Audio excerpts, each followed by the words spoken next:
phenomenal shit lid, isn't it? Welcome back to another episode of the vlog. This week it is check-in day. So I have got a new coach and we've been working with him for like the last year and it's been absolutely phenomenal. We've gone through me travelling, me going to Miami, me going to Cyprus, me moving to Dubai. There's been a lot of moving parts and we've been able to kind of do a little bit of a mini cut, a little bit of a diet, and then obviously like a little bit of a building phase too. So, you know, we've done some really significant stuff coming out of COVID. Now, with this video for a very, very important announcement. I want to invite you all to our Facebook group. We have a 6 Phase to Forever Facebook group, which is a part of our coaching process that is free, that you can get lots and lots of value on a week-to-week basis. I go live once a week. There's plenty of content in there and there's always special bonus material. You're looking at getting in shape or how to stay in shape forever. So if you are wanting that, the link will be here somewhere and then also it'll be in the description. So guys, see you there and you get to see my ugly mug on a week-to-week basis.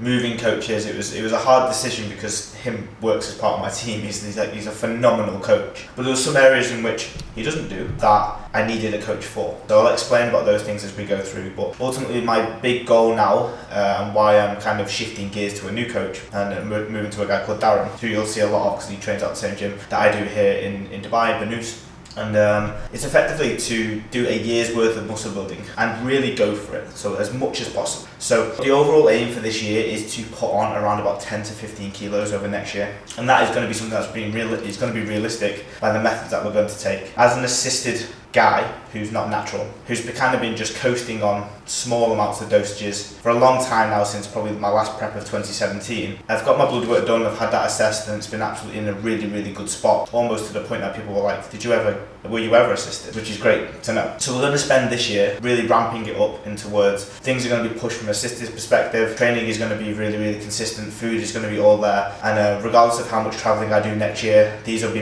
the major factors that get done, and I do want to put on 10 to 15 kilos over next year, which is going to be absolutely phenomenal because in 2023 we're going to compete and we're going to go and be competitive. And as a short men's physique dude who needs to put on 10 to 15 kilos to be competitive, much more probably to be any type of like competitive in a higher standard, it's just going to have to happen. And it's great to be able to have goals like this because they allow you to kind of channel the long term. And there's one thing I haven't done in a long time, and that is be channeling that long term goal. I've always just thought about day after day after day or week after week, and then you forget about the goals and then you're like, oh, what am I doing this for? But actually, since putting this like year ahead of like wanting to compete in 2023 and wanting to go through that process once and for all, because there's been many times that I thought about it, but I do want to A, be competitive, and 2, I just don't want to diet for a long period of time. My history with dieting and yo-yo dieting, and there's going to be a vlog in a couple of weeks time on my actual fitness journey and why I got to where I got to, how and what I struggled with in the past. But what I've struggled with in the past,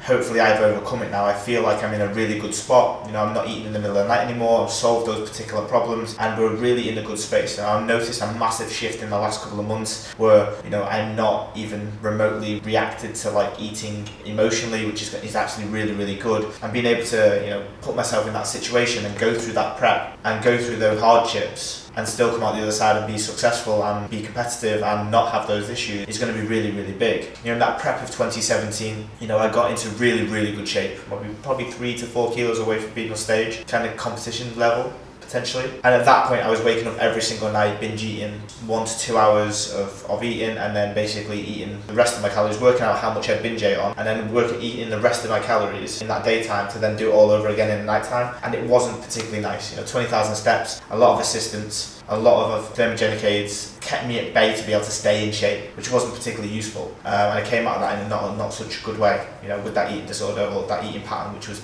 uncontrollable eating at that moment in time. So I feel like I'm in a position to be able to take that and now and be able to go and do that without those ramifications happening, and that's going to be key. So what I'm going to do is I'm just going to go and do a bit of work, and you're going to come with me, and then we're going to talk about what the setup is for this year ahead.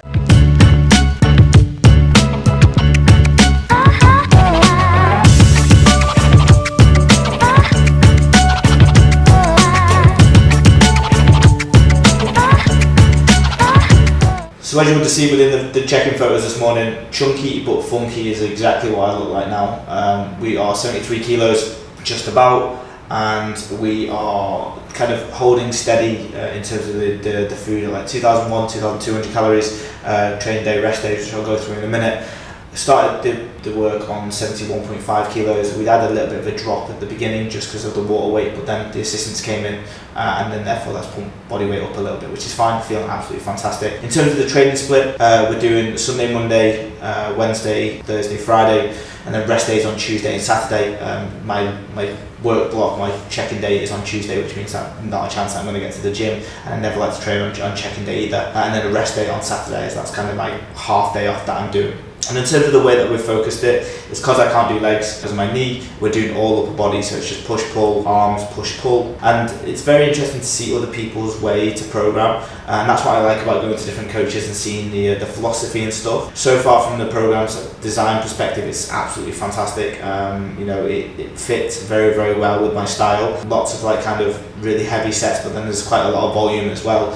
So I think for the most part, there's about 7 or 8 exercises per workout, a couple of sets a piece, and so far Darren's been absolutely fantastic in terms of form and technique stuff. I've been sending my videos over every single day, and he's been getting back to me on those, and that's been absolutely fantastic. So far so good on the program. All of the exercises I don't disagree with any of them, and just changed a few based on the gym that I've been at. I didn't realise that Benoist had a second room, so I've been training in the shitter room for the first week and thinking that it's a good gym but it's not amazing, and then he was like, go to the other room and you find all the good kit. I was like, okay, plodded around the leg area because I wasn't going to go there, obviously legs, and you have to walk through the leg area to get to the good area, and the next minute all of the prime kit, all of the Nautilus stuff, all of the really, really nice stuff is there. So I've been playing with that next week, and I think I'm going to change some of the exercises to make sure that I get to play with it too whilst I'm here. So the plan now is first a 4-week block of training, nutrition and assistance, and then we will then change things after that. For the most part,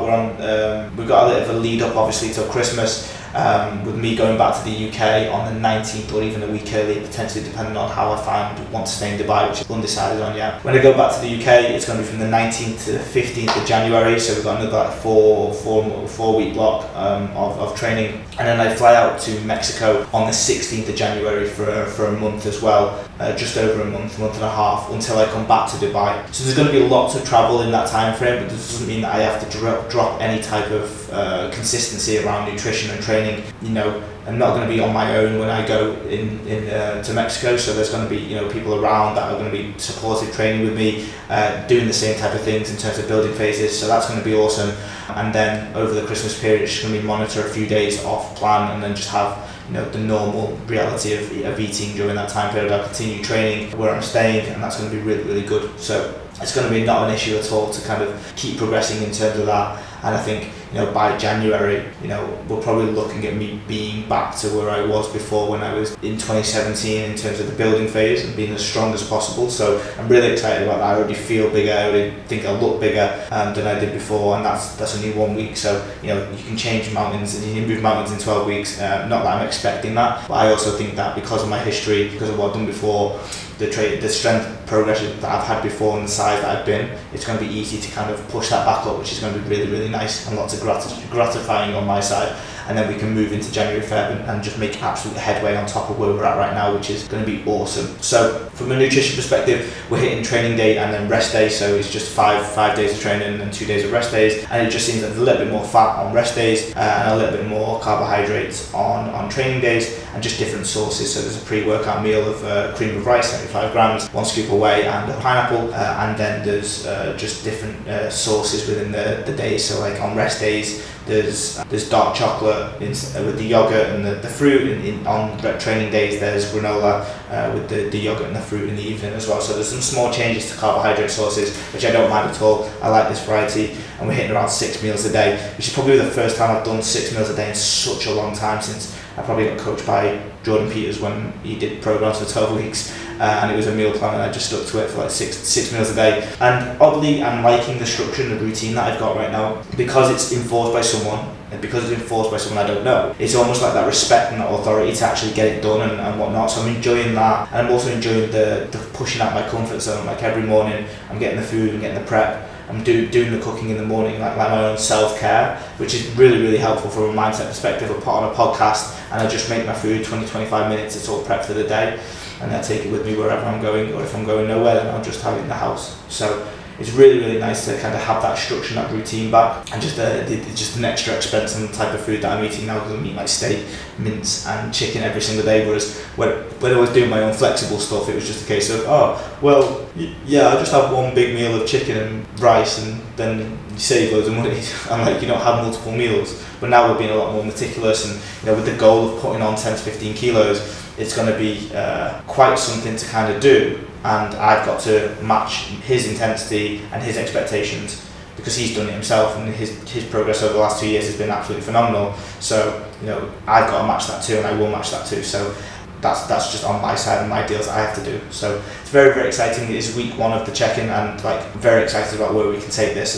and it's like it's not something I've really documented before, a muscle building journey. Like I don't even document my fat loss journeys, just because they've been absolutely a pile of shit and I've always had to deal with issues. So it's not been that particularly useful, but this one is going to be a lot more meticulous, it's going to be a lot more structured, it's going to be a lot more priority in my life. So we wait to see that, and I'll hopefully break down every month and do a vlog on my current progress and how things are going in terms of training, food and bollocks, and just kind of break things down. So it's very, very exciting to do that and see where we can go, because why not test yourself and be competitive? I think often it's missed, the competitive element for some people. Like when I did sports when I was younger, I was always competitive. I was always the one that wanted to win. I wanted to kind of make my team win, score the winning goal, whatever it was. But then when I got into fitness and I couldn't do any knee stuff, because my knee was hurting, I lost all the elements of sport that I couldn't do.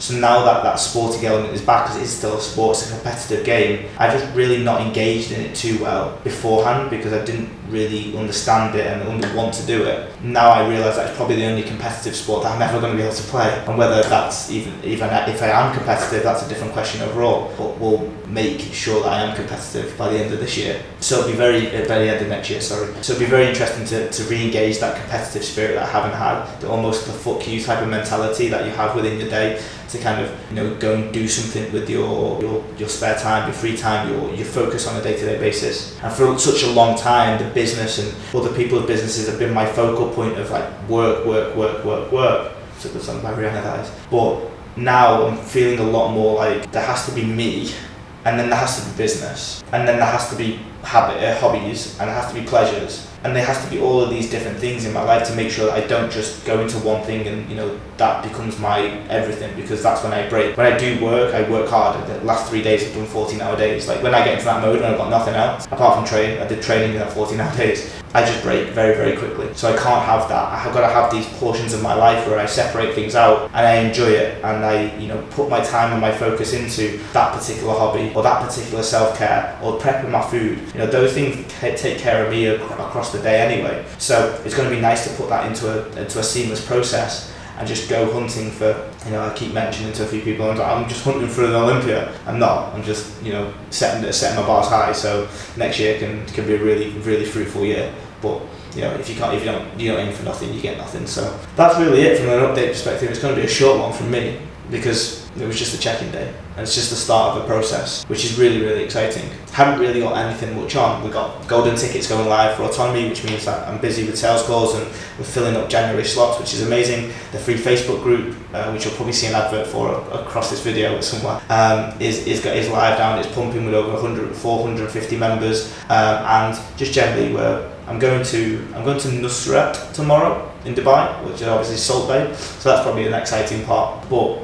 that's really it. It's not really nothing's really pumping or exciting like the travel to the UK. And often when I do that travel, you get that excitement and buzz from it, and then you come back to a place like this in Dubai, and you're like, it's amazing, but you're not as buzzed off your tits as moving every single week or doing this or doing that. So there's just a case of this is just going to be a lull period now until the 19th. It's going to be work hard, push hard in terms of my goals, and then just do that day in day out until the 19th, and then go back to the UK and do that again with Christmas, and enjoy family time and friend time and relationship time. They're all going to be really important, so I can't wait to do that. So guys, it's just a quick update from me. This is week number 1 of the road to the Olympia.